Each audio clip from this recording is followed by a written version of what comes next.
Hello guys, आप सभी का आपके अपने चैनल पोर्टल एक्सप्रेस में एक बार फिर से स्वागत है। जैसा कि आपने देख लिया कि आज हम देखेंगे रिकर्शन का टाइप सी का क्वेश्चन नंबर 2, जो कि सुमिता अरोरा क्लास 12 का है। तो चलिए क्वेश्चन नंबर 2 देख लेते हैं क्या है। Implement a function product to multiply two numbers recursively using plus and minus operator only. So guys, इसका जो क्वेश्चन का जो प्रोग्राम रहेगा, मैं आपको ना इसमें ना रिकर्शन का प्रोग्राम समझाऊंगा कि ये आखिर टेक्निक वर्क कैसे करती है। जो पहले वाले में था, मैंने उसमें आपसे बोल दिया था कि आप ना करके देख लीजिएगा, पर मैं इसमें आपको ना एक्सपेरिमेंटली करके दिखाऊंगा कि आखिर ये वर्क कैसे करता है। जो रिकर्शन होता है, अगर फंक्शन को के अंदर फंक्शन अगर कॉल करते हैं तो आखिर ये वर्क कैसे करता है, मैं आपको एक एक लाइन करके समझाऊंगा, तो आपको एकदम अच्छे तरह से समझ में आ जाएगा। सो गाइस, इसीलिए मैं बोल रहा हूँ कि आप ये ज़रूर वीडियो पूरा से पूरा देखिएगा, ताकि आपको पूरा समझ में आए हो जाए कि ना रिकर्शन आगे होता क्या है। चलिए ना टाइम हुआ है, वीडियो शुरू करते हैं और आज कुछ नया सीख लेते हैं।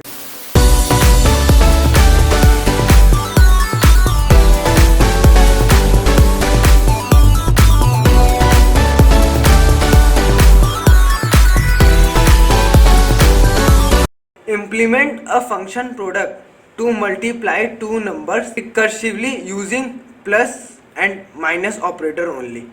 तो क्वेश्चन का मतलब ये है कि ना हमें ना एक फंक्शन क्रिएट करना है प्रोडक्ट नाम का, राइट। जैसा कि आप देख सकते हैं, ठीक। वो करना क्या चाहिए, टू नंबर्स यूजर इनपुट करें और उसको मल्टीप्लाई करना चाहिए, ठीक। जैसे आप ना जब भी आप इनटू करते होंगे तो आप एस्ट्रिक सिंबल का यूज करते होंगे ना, एस्ट्रिक ऑपरेटर का। तो पर यहाँ पे बोला है कि ना रिकर्सिवली टेक्निक लगाना है, मतलब हमको रिकर्सिवली सॉल्व करना है। और ना एक कंडीशन और है कि हमको उसे प्लस और माइनस ऑपरेटर का यूज करना है, ना कि एस्ट्रिक का यूज करना है। तो उम्मीद करता हूँ पूरा क्वेश्चन आपको अच्छी तरीके से समझ में आ गया होगा। तो चलिए अब इसका आंसर देख लेते हैं। गाइस, मैं इस आंसर में आपको एकदम अच्छे समझाऊंगा भी कि रिकर्सिवली टेक्निक आखिर वर्क कैसे करता है। पिछले क्वेश्चन में भी मैंने समझाया था, पर आपको मैं बोल दिया था कि ना आप अपने से करके देख ले, पर मैं आपको इसमें करके भी दिखाऊंगा, राइट। मतलब एक एक वैल्यू पास करा के भी दिखाऊंगा, इसलिए तो आपको और अच्छे से क्लियर होगा। तो चलिए देख लेते हैं फिर क्या किया मैंने। पहले आंसर देख लेते हैं। मैंने एक प्रोडक्ट नाम का ना फंक्शन डिफाइन कर लिया है, राइट, जिसमें ना मैंने ना 2 पैरामीटर्स पास कर दिए। पैरामीटर्स क्या क्या है, num1 और num2। num1 यूजर इनपुट करेगा और num2 भी यूजर इनपुट करेगा, राइट। और फिर मैंने क्या किया है, if 0 is equal to num2। पहले आप इफ कंडीशन ना देखें, पहले आप एल्स कंडीशन में देखें कि एल्स कंडीशन में क्या हो रहा है, राइट। यहाँ देखिए मैं रिटर्न करा रहा हूँ प्रोडक्ट, और देखिए प्रोडक्ट को मैं फिर से यहाँ पे कॉल कर रहा हूँ। इसीलिए तो रिकर्सिवली टेक्निक क्या होती है, जिसमें हम ना उसको बार बार ना कॉल करें, उसी फंक्शन को, जिस फंक्शन को हम क्रिएट किया। तो देखिए मैं यहाँ पे प्रोडक्ट को ना बार बार कॉल कर रहा हूँ, राइट। यहाँ पे क्या कर रहा हूँ, num2 -1, यहाँ -1 कर रहा हूँ, राइट। जिसकी वजह से कभी ना कभी -1 होते यूजर जितना भी इनपुट किया रहेगा, होते होते कभी जब तो 0 होगा, जैसे ही 0 होगा तो रिटर्न हमारा 0 करेगा, राइट। और यहाँ पे देखिए मैं क्या कर रहा हूँ, रिटर्न करा रहा हूँ प्रोडक्ट प्लस num1। मैं जानता हूँ कि आपको नहीं समझ में आ रहा होगा, इसीलिए तो मैं आपको ना आगे देखिए मैं नीचे ना कमेंट के फॉर्म में लिखा हुआ है। तो पहले इतने का मतलब समझ लेते हैं कि आखिर यहाँ हो क्या रहा है। यहाँ पे देखिए, मान लीजिए हम एग्जांपल लेते हैं 2 और 3 का। मैंने आपको एग्जांपल से समझाऊंगा तो आपको अच्छे से क्लियर होगा, ऐसे आपको तो कुछ भी माइंड में नहीं घुस रहा होगा। देखिए एग्जांपल के थ्रू समझिए। मैंने यहाँ पे यूजर से 2 नंबर इनपुट किया, कौन कौन सा, 2 और 3, राइट। अब यहाँ प्लस और माइनस का यूज़ कैसे कर सकते हैं हम एक प्रोग्राम में। हम ना अगर हम इंटू करना चाहते हैं 2 नंबर को, 2 और 3 को ना अगर इंटू करना है, तो इसका मतलब ये हुआ कि ना 2 को या तो हम 3 टाइम ऐड करें, या नहीं तो 3 को हम 2 टाइम ऐड करें, राइट। तो ऐसे ही हम ना यहाँ पे देखिए ऐड करने की मैं बात कर रहा हूँ, इसलिए हम यहाँ प्लस ऑपरेटर का यूज़ करेंगे। तो देखिए यहाँ पे मैंने क्या किया है, 2 आर्गुमेंट पास करा दिया, राइट। फिर अब देखिए नेक्स्ट स्टेप क्या होगा। जैसे देखिएगा कि ये देखिए, ये जो num2 हमारा, ये 3 जो रहेगा वो num2 की वैल्यू रहेगी। तो देखिएगा कि एल्स इफ कंडीशन वर्क करेगा, तो देखिएगा कि 0 के इक्वल है, नहीं है, फॉल्स आ जाएगा। फिर एल्स कंडीशन में जाएगा, फिर क्या करेगा, रिटर्न कर देगा।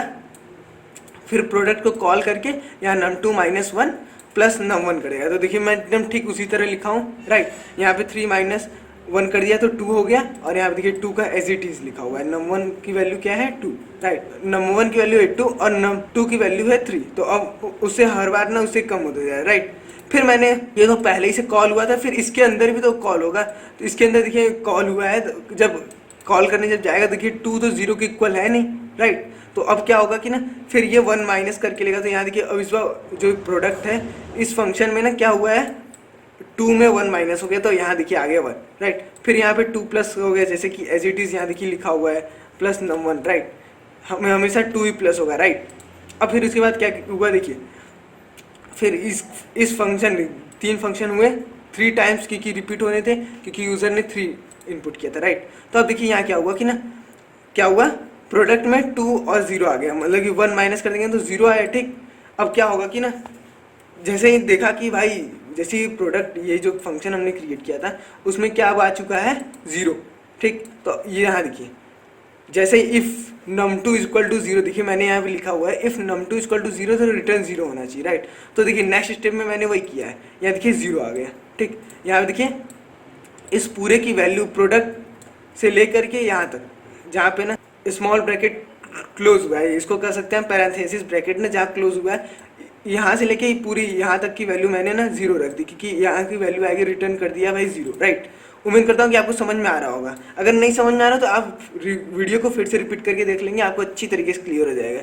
रिकर्शन से रिलेटिव प्रोग्राम भी क्लियर हो जाएंगे, राइट। अब देखिए फिर मैंने क्या किया, यहाँ पे 2 प्लस कर दिया, देखिए यहाँ पे 2 था, राइट।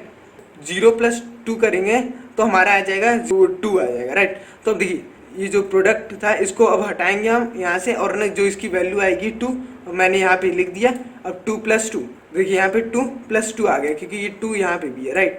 क्या हुआ, फिर ये प्रोडक्ट में 2 प्लस 2 को सॉल्व हुआ तो आ गया हमारा 4, और यहाँ पे 2 बाहर भी था पैरेंथेसिस ब्रैकेट के बाहर, तो अब आ गया हमारा 2, राइट। फिर उसके बाद क्या हुआ, फिर दोनों को ऐड किए, 4 प्लस 2 आ गया हमारा 6, राइट। तो उम्मीद करता हूँ कि आपको ये पूरा अच्छे से ये फंडा समझ में आ गया होगा। अगर नहीं समझ में आया तो वीडियो फिर से रिपीट करके देखिए, राइट गाइस, तभी आपको ना रिकर्शन आपको क्लियर होगा, नहीं तो आपको रिकर्शन नहीं समझ में आएगा। तो देखिए यहाँ पे आप ये प्रोग्राम को भी मैं आपको दिखा दे रहा हूँ, फिर से एक बार देख लीजिए। जैसे ही num1 num2 की वैल्यू 0 होगी तो रिटर्न कर देगा 0, जैसे कि मैं आपको इसमें दिखा दिया हूँ एग्जाम्पल लेकर के। और फिर अगर नहीं होती है तो प्रोडक्ट में num1 की तो वैल्यू वही पास होगी, और ना यहाँ पे ना num2 की वैल्यू में -1 हो जा रहा है, राइट। तो अब उसके बाद चलिए देखिए मैंने क्या किया है।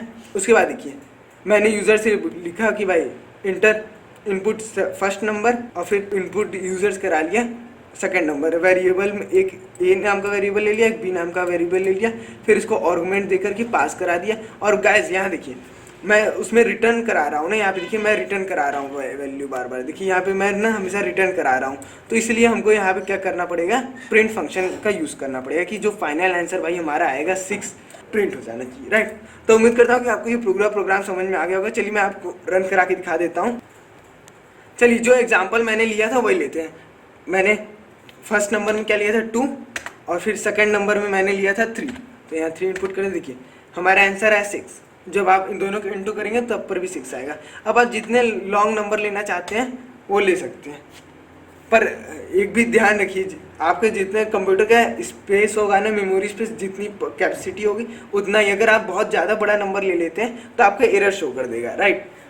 तो इसीलिए ना ज़्यादा बड़ा नंबर ना लीजिएगा, अगर क्वेश्चन में बोलता है तब लीजिएगा, नहीं तो हमारा प्रोग्राम तो छोटे नंबर में भी वर्क कर रहा है। जैसे मैंने लिख दिया 75, यहाँ लिख लिया 10। तो ये सब भी कैसे वर्क कर रहा है ना, अगर आप देखना चाहें तो कॉपी में बना करके जब आप देख लेंगे तो आपको और अच्छे से समझ में आ गया आएगा। ठीक इसी तरह आप टेबल जब अपने कॉपी में भी क्रिएट करेंगे, जैसा मैंने आपको यहाँ प्रोडक्ट बना के ये सब समझाया कि ये कैसे वर्क कर रहा है, तो आपको और अच्छे से क्लियर होगा, राइट। अगर कोई क्वेश्चन सॉल्व करने से पहले अगर आप ऐसे बना लेते हैं कि ऐसे ऐसे ये होगा, आपको वो क्वेश्चन एकदम क्लियर हो जाएगा। इस प्रोग्राम को भी और बड़े नंबर लेके आप ट्राई कर सकते हैं गाइस। अगर आपके मन में अभी भी कोई डाउट है तो आप हमसे कमेंट करके पूछ सकते हैं, हम उसका रिप्लाई देने की जल्दी पूरी कोशिश करेंगे।